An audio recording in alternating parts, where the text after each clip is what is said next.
Hello, everybody, and welcome to another edition of the Green Room Podcast. I'm Matthew Brune. Joining me once again is Colin Mitchell. And today, Colin, we are joined by Ja'Mori Maclin, J-Mo, J-Mac, all the nicknames. Throw it out there. We worked it out before the podcast. Ja'Mori, how are you doing today? Good, man. I can't complain. I'm great. Good, good. First, how was spring for you? How are you feeling physically? How are you holding up? I'll tell you, I'm tired. I'll tell you that, man. It was tough, but like it was good for us, man. I enjoyed it, man. It was fun. With the new staff and with some of the new players, it was fun. So can't complain. Yeah, I was looking at it. Last year was technically your freshman year, even though it was your third year, and Yeah, now you're going into your sophomore year, even though it's your fourth year. exactly. Um, what is it like for you knowing you have like so much eligibility left and you're still got years ahead of you, but at the same time you've been in the SEC school, you've Mhm. been in North Texas for a year now, you know what to expect. Just what is that like for you? Man, it's been a good experience. Playing at SEC young and then coming here to this conference, and I'm just a lot more comfortable with learning playbooks and stuff like that. Like I get like I already know what to expect. You know, school wise or even in the weight room, like how to work out and just the mindset I have. And it's good being this old and having 3 years left, but I don't plan on using all three because I ain't trying to be in college that long. But Don't want to be the next Austin Ani. yeah, hey, no, I ain't trying to be 30 up in here. But I was gonna say we just had Larry Nixon on it. He's going to year 6, I think. yeah, I ain't trying to be like So them yeah, boys. Nah. Larry Rod's young, so we'll give him that. Yeah. But We'll give him that. what you got, Colin? Um, obviously, last name's Maclin. Jeremy, I believe, is your cousin in the NFL. How has he kind of, you know, I guess guided you to this moment, and has he given you any words of wisdom? Especially with him being in the NFL. Man, I ain't gonna lie. If it weren't for him, I probably wouldn't even be here. I wouldn't even, be in a position that I'm in because I grew up kind of rough, and then without him and having that motivation, having somebody like that on my side has helped me tremendously, and I give him all the credit for my career. You know what I'm saying? Of course, I put my work in, but it was times where I was down and thinking about quitting the football and going through stuff outside of football, and he's been there with me every step, and I can't, and I'm very grateful, very fortunate to have somebody like that, and football wise, he always give me tips and stuff like that. Like once he came to our scrimmage, not spring game, but the one before that, Mhm. just giving me a few tips and stuff like that. And it's just fun to have somebody like that to come watch it. And I was a little nervous. I'm like, I haven't played in front of him since senior year of high school, so just playing in front of him Oh wow. yeah, I know it's been a long time, but it was fun. I enjoy it. And we're like this, like we're really close. So like I said, I'm just grateful and fortunate to have somebody like that in my life, man. Yeah, that was really cool. That was a cool thing when you came over and we got to know your story a little bit. Yeah. Just that aspect of it. When we look at other like influences and other, I mean, obviously coaches and stuff, this is your third head coach now. You went go from Drinkwitz to Latrell to Morris. What if you had to describe each of them and what makes them all unique? How would you do it? Obviously, we still getting to know Morris. Morris only 3 months into it, but I I guess know. Drinkwitz for me being I'm in Baton Rouge. I'm at LSU right now, so Yeah. I've seen a lot of Drinkwitz interviews and stuff, and he is an Right. interesting Nah, he was character. a funny Jenkins was a funny guy. I appreciate him for even giving me the opportunity to still come to Mizzou because he came in right before I was supposed to come in early January, and Odom got fired. I had a great relationship with Odom, and he got fired, and Jenkins came in, so he was a pretty cool guy. Latrell was real quiet, but me and Latrell was still tight. He was very player friendly type of Yeah. guy, and we all love Latrell, and we're still getting to know Morris, but Morris is awesome so far. So I can't complain. I'm just grateful to be here. I mean, he's obviously an offensive-minded coach. How do you see that in obviously early practices, spring? How Mhm. did you see that in the spring as he was trying to install, his offensive like philosophy? Man, I tell you that our offense was definitely more difficult than the past two that I was at. The past two I was at, like at Mizzou, was a little bit more simpler, and definitely last Mhm. year was a lot more simpler. But this offense is a little more crazy. It's a lot more stuff. But like, we like it, we enjoy it. I know that we'll probably be throwing the ball a lot, and that's something that, of course, I'm a receiver, so I like that. Of course. But I like it though. I enjoy it, and I'm just trying to get in and learn the playbook and learn every position, so I can be wherever they need me at. I can just get thrown in at. Kind of going in a little bit deeper. Obviously, you said it's a lot more complicated. Is there anything else that kind of sticks out with the offense under Morris this year? Because obviously Seth wanted to, tee it high and let it fly. What's Morris's, I guess, moniker? What's he going for? I think I like I think I like kind of the route concepts we got. We got a lot more route concepts than we got since we had, last year. Last year we didn't really have that many route Mhm. concepts. I feel like we only ran probably 4 or 5 routes, what I mean, which wasn't a problem. But like now we get to show our skill set a little more in as a receivers, you know what I'm saying? And Mhm. I like that a lot. So Yeah, I mean, last year it kinda turned it well, last 2 years really, it turned mhm, into, like, a little bit of building y'all base the pass game kinda off the run game exactly. to a degree, so it's kind Yeah. of going that direction now. Um, for you, obviously, last year was kind of your breakout year after the 2 years at Missouri where you had the injury, redshirt, all that Yeah. stuff. What was it like for you to kinda break out and have those 16 catches, 380 yards, 2 touchdowns? Is that how you imagined yourself being used in that first year? I mean, 24 yards per reception, Jay. Ja'Mori, like, that's kind of a lot. Yeah, I was leading the nation with 30 at some point. It was crazy. I never even envisioned that. I was just trying to come in and do what I can do. And since I came in, and a lot of guys can vouch, I've worked my tail off, and I came in with the mindset of earning my respect for these guys, because just because I came from a bigger school doesn't mean anything. And I just wanted to work and solidify myself, and I did that from the jump. I was expecting to make a little bit more impact last year. I don't know if a lot of people even know, like the stuff I was doing was like, pretty decent. You know what I'm saying? And a lot of the guys were uh, kind of upset with how I was being played, you know what I'm saying? Because I wasn't getting enough time. Sometimes, I was times where I get 4 or 5 plays a game when I felt like, I earned a lot Yeah. more, you know what I'm saying? But a lot of that stuff I couldn't control, and I was upset at times. I'm not gonna lie to you. I was upset because I knew that I could help my teammates out, and they knew I could help Mhm. them out, but I wasn't being used properly. And hopefully this year I can just, convince these coaches to, trust in me and my abilities, because I work hard, and I give all the glory to God, because without him I wouldn't be here either. So I'm just grateful. Yeah, I mean, Yeah, we heard in the spring game you went off, so, yeah, what was working there? Because the whole thing for us was the whole spring, it was like the defense. There was a lot of talk about the hmm, defense winning. Spring game happens and the offense finally gets clicking, and you kind of lead that. yeah. What changed for you, and what changed for the offense in that game or in that day, I guess I think specifically? a lot of us, like for us, it was just getting comfortable with, like, because it's so different. Like, Mhm. I mean, like what we do as an operation as offense, it was so different. And a lot of quarterbacks were still getting comfortable. Quarterbacks, when they got a new coaching staff come in, they're just so scared about making the wrong decisions and stuff like that. Yeah. But once they finally like get comfortable and get into who they are as players, like that's when things start clicking. You know what I mean? And we all Mhm. build that chemistry and we trust each other. So that and I'm just fortunate enough the quarterback to throw me the ball. I always tell them, because every times where I'm like, "Hey, can y'all throw me the ball?" And they don't like to throw me the ball sometimes. But I don't mean to be like I'm not a stingy or selfish guy. You know what I mean? I'm just one of those players. Like, Yeah. if I feel like we aren't clicking as an offense, like if you give me the ball, I can make something happen. You know what I mean? I'm one of those type of guys, and we got players that can do the same. Other receivers, other running backs, they can do the same. So I just feel like whenever we need a player, something just come my way, and I'll do my best to make it. What would you say your favorite thing is to do as a receiver? Because obviously, you have guys that like to go deep. You already mentioned route runners, Yeah, being a route runner. What's your favorite thing to I'm a do? I'm a route runner. I'm a Route route runner. runner. Hey, you guys, any other guys or anybody just out there that knows me, like I'm a pretty decent route runner, because I study a lot of NFL guys, and I really work on my craft outside of this, so that helps me with produce on the field. So So your I'm favorite thing is to break a dude's ankles, then? killing them. Dude, right. That's it. Shaking them. That's it. That's what I'm pretty good at. So I Um, stick to my roots.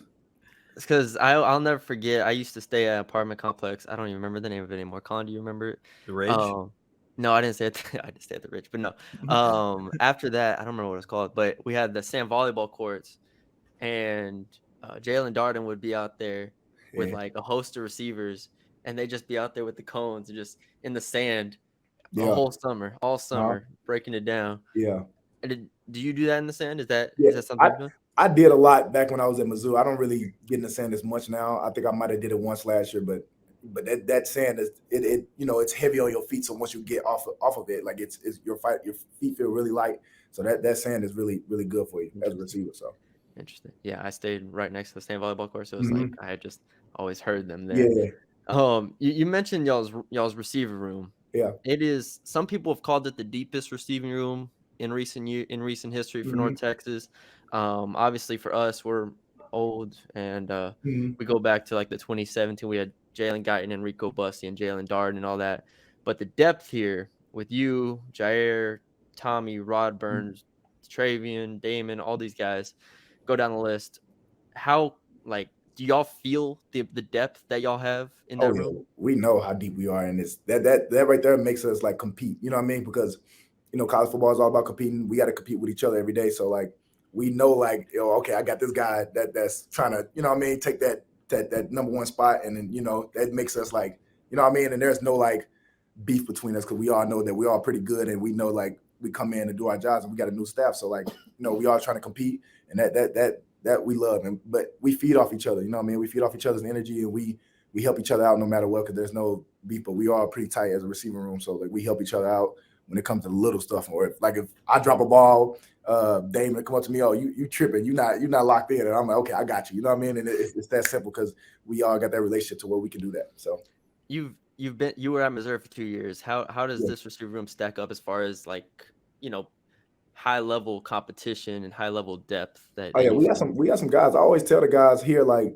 y'all aren't far off from, what I mean, from the guys in the SEC that I played with and stuff like Yeah. that. Like, y'all all are pretty good. You know what I mean? I just happen to let them know that. Like, I played with some good guys at Mizzou, some great guys at Mizzou. Like, those guys are really good. And I'm like, y'all are really good too. You know what I mean? I'm just letting them know that, like, y'all can play at the SEC level if y'all need to. Like, if y'all want to, y'all can. You know what I mean? I just give those guys that confidence, Yeah, I don't think people realize the gap is not very No, big at it's all. not. People, no, trust me, it's not at I'm all. at LSU. I watched Kyron Lacey from UL, Yeah, and he's just going exactly. crazy right now. It's Yep. like it's not that big of a gap here. Yeah, it's just all about the system you're in and stuff like Yeah, that to really show, like, what I mean, your skill set. But for sure. we anybody can play on that level. For sure. Usually, Brune, are you good? Oh, I got a couple more. I got a couple more. Okay, you keep firing them off. Of the tough ones here before we go. You mentioned last year, obviously the ups and downs for y'all as a team, the ups and downs for you individually. Mhm. How were you able to get through that emotionally? Because that's some of the toughest things for an athlete to go through is Man, not playing, not succeeding, all that stuff, yeah, and sticking with it. yeah. Like, how did you get through that?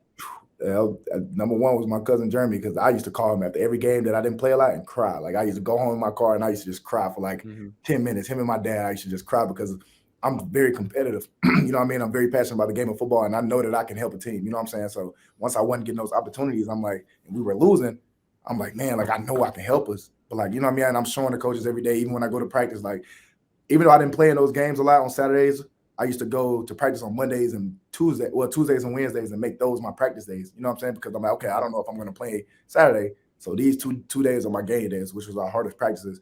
And us as a team, like we still were close no matter what. Like even though we were going through those ups and downs, and a lot of that stuff we couldn't really control, but we stick. The biggest thing was us just sticking together, and we did that. Our relationship was still tight, even though we didn't get the outcome we did as a team. We still locked in. So. That's we've asked Rod and we've asked Larry their Mhm. opinions on this, but honestly, y'all didn't have a lot of transfers out whenever the coaching change was Yeah, made. Like, why do you think that was? Because on both sides of the ball, we look at across the board where yeah. top guys, for the most part, I mean, you had the Jake left, and Varkeys left, but like other than that, it's like most of the team is the same. Why do you think that is? I think a lot of guys is like just see this as a new opportunity for a lot of guys that didn't play last year. They're like, okay, we're gonna see what these new coaches are about. You know what I mean, Mhm. and see what type of system they're gonna run, and maybe they can get another chance of competing and actually playing this year. So what I mean. I told a lot of the guys, a lot of guys always talk about, okay, I don't know if I'm gonna leave, and I'm like, you can. This is a fresh new start for you. You come in, you work hard, and you get a good first impression on the coaches, and you never know. This can be your year to really break out. So, Yeah, because I've been through it, I told the guys, I'm like, man, that transfer portal is scary, bro. Like you may go in there, you might not even have nowhere to go. So like you might want to stay here and try to, you know what I mean? Because yeah, of course, y'all see how many players into the portal every after every year. So Yeah, I was it's just trying to help crazy. those guys out. Last thing for me, we can't let you leave without asking about the quarterback competition where we got I knew We that got was coming at some we point. got dudes everywhere. We got Yeah. Chandler, we got Hmm. Stone, we got Jace. Hmm. I mean JD obviously got hurt in the spring game. Hope he's okay. Hmm. Um, Man, what has it been like for you as a receiver to watch these guys compete, watch them go through it, and just watch them try to win the job? It's been fun because like it's the same way with the receivers. They know that they are good, and they know that they got to be on top of their game every practice. You know what I'm saying? Because everything you're doing is being evaluated. Uh, me as a receiver, I don't really care who's the quarterback is because I know it can be Jackson, the walk on. It can be any of those guys. I trusted them and I believe in them to be our quarterback. So me as a receiver, I can't really control who's a quarterback. That's the coach's decision to figure out who's best for us to win. But I know all those guys can help us, and I just pray they throw me the ball. You know what I mean? So, I gotta build a relationship with all of them and get that chemistry with all of them because I never know which one of them are going to be in the game. Yeah. So I just try to build that chemistry and tell them like, yo, you can throw me the ball, brother. I got you. So if you want to get your numbers up, just throw it to me. Exactly. Get your completion percentage up. We'll get your yards up. Get all of it up. Man, Ja'Mori, he almost let a cuss word fly real quick in there. Yeah, I know. I be catching myself sometimes. Media trained Ja'Mori over here. All right, Colin, go ahead. So last thing we ask everybody is, one, what would be your second sport be if it wasn't football? And then basketball. Oh, perfect. You play in high school? Yeah, best hoop on the team. So you were big. No. Me and Rod Burns are 1A and 1B when it comes to hooping. Best on the team, hands down. Like, is there it's a gap? So it's y'all two and then it's other people, yeah. Everybody else. Do y'all play? Y'all still play at the practice facility? No, we don't go over there. We go to the rec. We were just there yesterday playing basketball for like 3 hours. Yeah. Damn, dude. When I was young, or not when I was young, when I was at North Texas, I remember Oscar Attaway would go when he was a freshman, and we played a while, and then some other players, I don't remember who it was. There were some receivers that would go too, but yeah, those were the days. We just go up at the rec and play. The best game is when three actual players from North Texas actually played in it, and we were all playing. And I hit a 3, and I felt like I was just like, hey man, put me on the team. Yeah, we supposed to be doing like a little 5-on-5, 4-on-4 against the men's basketball team soon. So we're gonna be doing that just for fun, because we all talk stuff. So we're gonna give us a heads up. I gotta let y'all know how those results come out. Yeah, that's video funny. Crew out here. We'll get everything going. But all right, basketball is his pick. Yeah. And then second part, what's your hobby? Your like obscure hobby, or what do you do when you're not playing football? Read the Bible a lot. What do I do when I'm not playing football? So DeAndre Torrey Bold, Rod Burns said he's doing shot put. What did Larry say? No, Rod said he was on the couch. Rod Brown. Yeah, Rod said he was on the couch eating food, watching movies. That sounds like him. He do that for sure. He do that for sure. What did Larry say? Larry, I forgot what Larry said. Oh, Larry said he hangs out with his child. Oh yeah. Yeah, that's his biggest thing. Yeah, I think I just sit on TikTok all day, pretty much. That's pretty much all I do. Got that screen time up, huh? Yeah, man, that screen time is off the roof right now. For sure. Dude, man. Oh man. Are you the jokester on the team?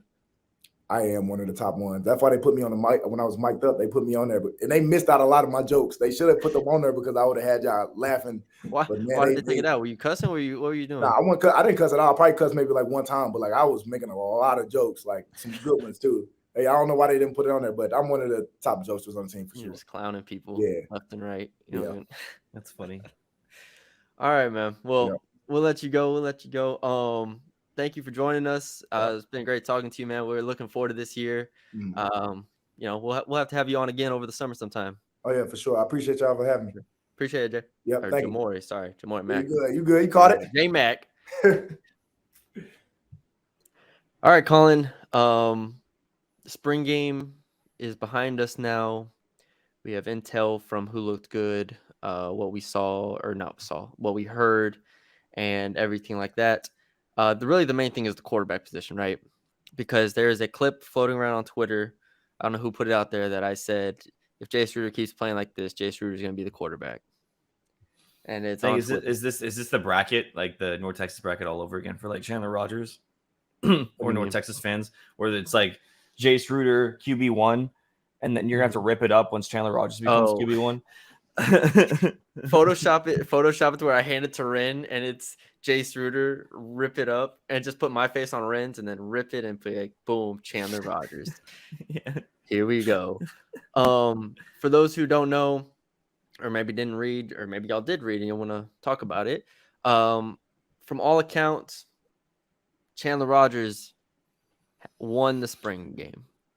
It doesn't matter. Green, black, uniform, doesn't matter. Chandler Rogers, 11 of 14, 89 yards. more than anything. So here's where I want to go. Jace Ruder, 6'9", 53 yards. Stone Earl, 4 for 8, 61 yards, touchdown. Heard he ran really well as well. JD Head gets hurt, injured, 0 for 2, but hope he's okay, everything like that. But we can narrow this down to 3. Ruder, Rogers, Earl. And that's pretty much where we were at. We'll talk about Grant Gunnell entering the portal as well. We got to get a touch on that. And Tayshaun Johnson entering the portal. We got to talk about that. But if we start with the quarterbacks, it still looks to me like it is a Ruder versus Rogers battle. And Stone Earl is going to play, regardless of who is the quarterback. They'll have Stone Earl packages. What was worrisome to us and didn't make sense to us is why Chandler Rogers wasn't getting reps as heavy as the other quarterbacks. And that's where, like, okay, if he's not even getting reps here, like, we can't evaluate him. Therefore, Jace Ruder, meanwhile, is throwing 4 touchdowns and putting up crazy numbers. Yeah. Like, yeah, Jace Ruder is in the lead. But this is the performance that people needed to see, the staff needed to see, and fans needed to see from Chandler Rogers is the efficiency. We're talking about a guy who completed over 60, what was it, 65% of his passes? Like close to 70, wasn't it? Oh, you're talking about at ULM? Yes, Monroe. it was 665. Yeah, it was high. So the efficiency we know is there. And now he's getting 14 attempts in a spring game. And now we can really see that expanded for multiple drives, multiple dropbacks. And so Chandler Rogers, winner of the spring game from the quarterback battle. I think it's interesting. I'll stop rambling, but I think it's interesting. Jace Ruder is such a different quarterback in a way from Chandler Rogers. You know, he's bigger. He doesn't run as fast, but he can move, bigger arm and all that stuff. But Chandler Rogers is kind of that quick and efficient quarterback. So you have 2 different types, and I'm interested to see what Eric Morris goes with. Yeah, I think just like you said, obviously he won the spring, but I also think that because he won the spring, it puts a lot more weight into him being QB1 going into the fall. Just because, listen, you showed up. Like, it's the spring game, I know, but it's not practice at this point. Like, it has a name attached to it. And if you want to call them the bright lights of spring, then you can. And then Chandler Rogers showed up. So I think there's a lot of stock you should take into the spring game. Secondly, it was good to see all that happen with the defense usually dominating these spring scrimmages. So that was also great to see. But yeah, going forward, I think this is Chandler Rogers' job to lose at this point. Obviously, Jace can still come from behind, but I think it's Chandler's job. And that's what we assumed when he got here. Right. Like when he got here, we were like, okay, Chandler Rogers starting quarterback, no doubts. Then he doesn't play a ton in the scrimmages. And obviously they're just scrimmages. They're not practice. We don't know what's happening in practice, but it was very limited and very weird where we saw JD Head and Stone Earl getting more snaps, getting more pass attempts, all that stuff. So just naturally you have to kind of drop him a bit. I did think it was interesting. They immediately dropped Grant Gunnell the 5th, and he enters the portal, which we'll talk about, like I said. But Eric Morris doesn't seem like he's interested in stringing this along. No, Eric Morris seems like this is like on American Idol where they get down to the final 5 and they start eliminating one every single week. Like that's just what this is. When's the last time you watched American Idol? I used to watch that a lot when I was a kid.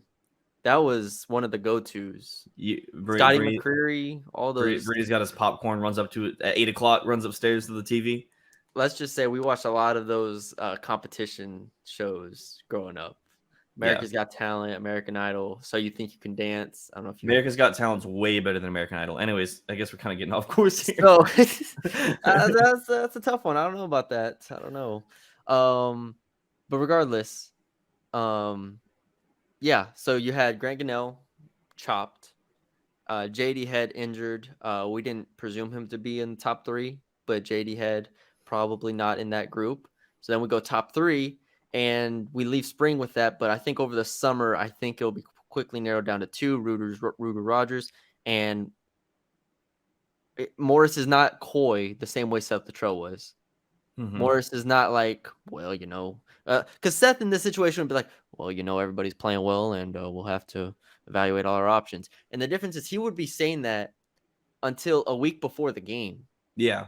He wouldn't have, the depth chart before the first game would have said, Jace Ruder or Chandler Rogers or Stone Earl or JD Head. Like that would have been the roster. Yeah.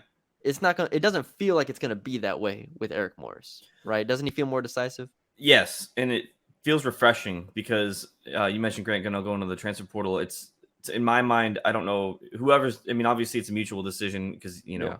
whatever. But it makes me think. Okay, we're not going to have 6 quarterbacks on this roster. We're going to have 5 quarterbacks on this roster. We're going to pick our quarterback.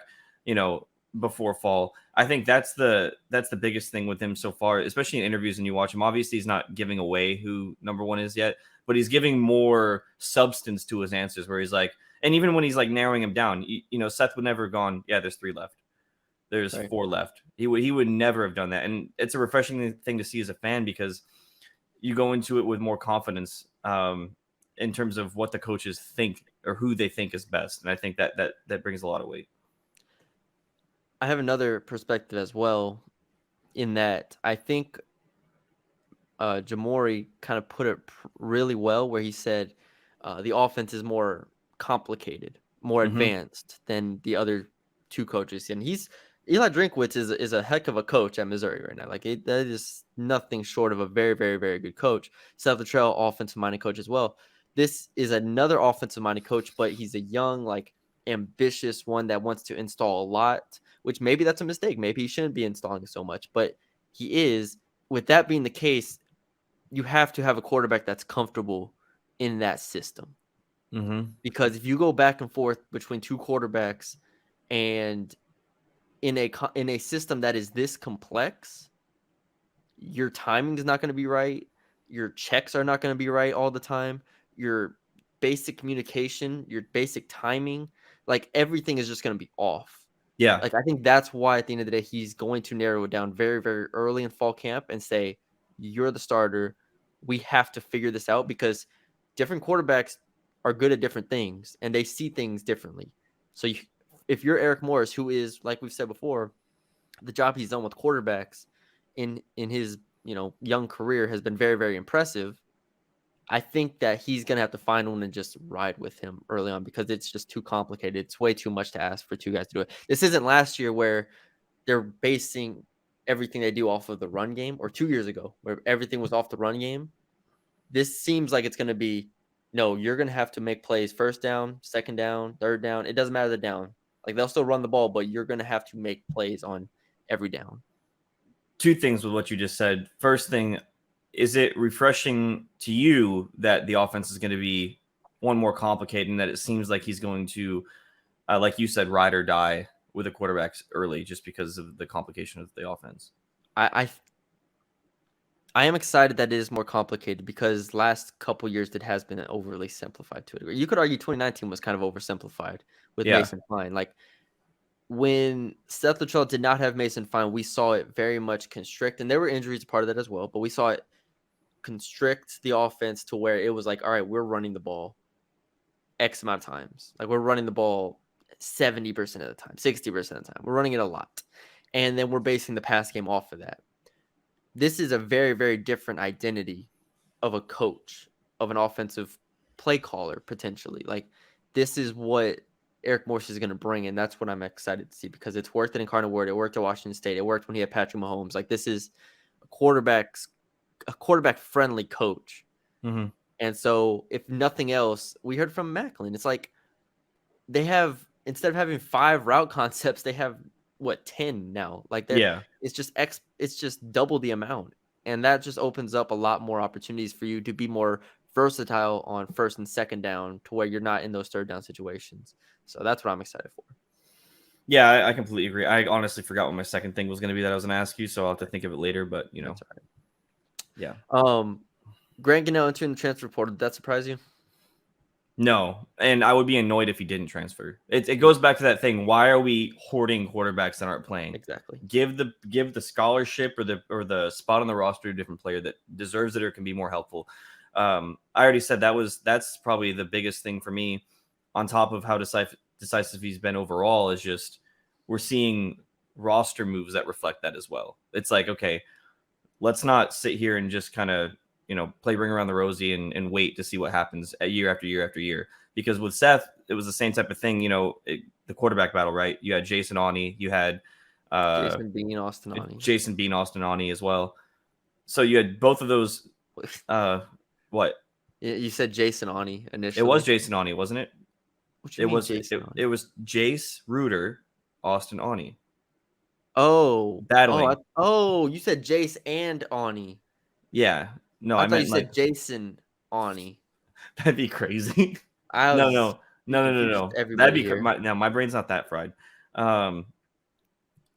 But like the ring around a rosy of like one quarterback could play it one half, the other could play the whole game. Yeah. And we're seeing the exact opposite of that with roster moves with Grant Gunnell, and then also so far with quarterback. So no, I don't think it's a surprise. And like I said, I'd be angry if he stayed. Yeah. Tayshawn Johnson, defensive lineman, entered the portal as well. Kind of a defensive tackle there. We already know Enoch Jackson had a good spring, so he'll be there, and then Rod Brown as well. So you have your two starting defensive tackles if you want to go two DTs, two down there. Fatafehi Vela or June. Was it Juneba? June? It was just June, right? June.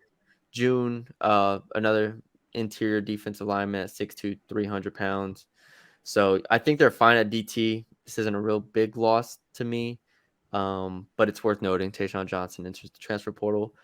Really no other movement to speak of to this point, right? Yeah. Do you That's think that because of the way that this is my other question go involving ahead. the transfer portal, do you think that because the running game hasn't been as much as a focal point up to this point and hasn't really been performing as good as they has in the past, obviously injuries, do you think that might cause some shakeup? It's hard right now because of the injuries to the room, to where we don't have the full room. I think it's Isaiah Johnson and Oscar Adaway still aren't 100%. So without them, you have the other guys like Quillan Farrar and so on and so forth getting a lot of snaps, and so they don't feel it yet. They might feel it in the middle of the year when there's 5 backs or 6 backs and they're not running. We're not, and North Texas isn't running the ball 60% of the time. You know what I mean? Yeah. Like then you might start feeling it. But I think there's enough diversity in the room to keep most of them happy. At the end of the day, we'll have to see how this offense looks like. Yeah. I was surprised they all stayed in the first place. But here True. we are. Yeah, fair enough. Fair The enough. second portal window is about to close in like 4 days, and they're all here. So we'll see. Varquez Gums committed to Arkansas. Congratulations to him. So we'll get to see him in the SEC. I think he's going to do very, very well. But yeah, that's all the transfer news. Anything else before we wrap it up? I don't have anything else. Okay. All right. Next week, I think we're gonna have a loaded podcast. 2 guests at least. At least. We'll see. We'll see. Okay. Two guests. I keep Colin on his toes too. Colin doesn't even know until I tell him. You let me know. You let me know about this one a week in advance. Normally, it's like 2 days before. You're like, hey, this time, be there. Yeah. So, anyways, we will continue with the guest series. Hope y'all enjoy it and everything. Leave a like, comment, share, subscribe. For those who have not noticed or maybe haven't, I'm going to put this out on our podcast feed as well. On our Green Room podcast feed, it looks like we haven't posted in a month. We are posting our audio for these podcasts on the Dave Campbell's Texas Republic of Football podcast feed. So we will have it. I will link it in the description. I link it on Twitter every time. I know it's not the easiest thing because they have all of them there, but I link ours only. Like I don't link the whole feed. I link ours directly, and you'll be able to click on that if you want the audio version of that. If you're listening to this right now, then you're most likely watching on YouTube most of the time. But just for future reference, our Wednesday podcasts are always on the Republic of Football feed. So I'm gonna post an audio little snippet on our feed as well, just so that way people understand that, because I have gotten a lot of questions about that. So want to make sure we're on the same page there. But follow us on Twitter. It makes life a lot easier. Green Room UNT. I missed it. That's all right. Green Room UNT. Follow us on Spotify.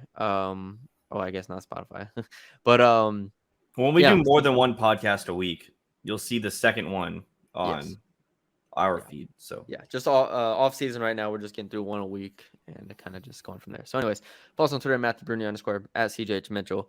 Leave us a like, comment, share, subscribe. Thank you all for supporting us during this off season, and we will be back next week with another guest or two.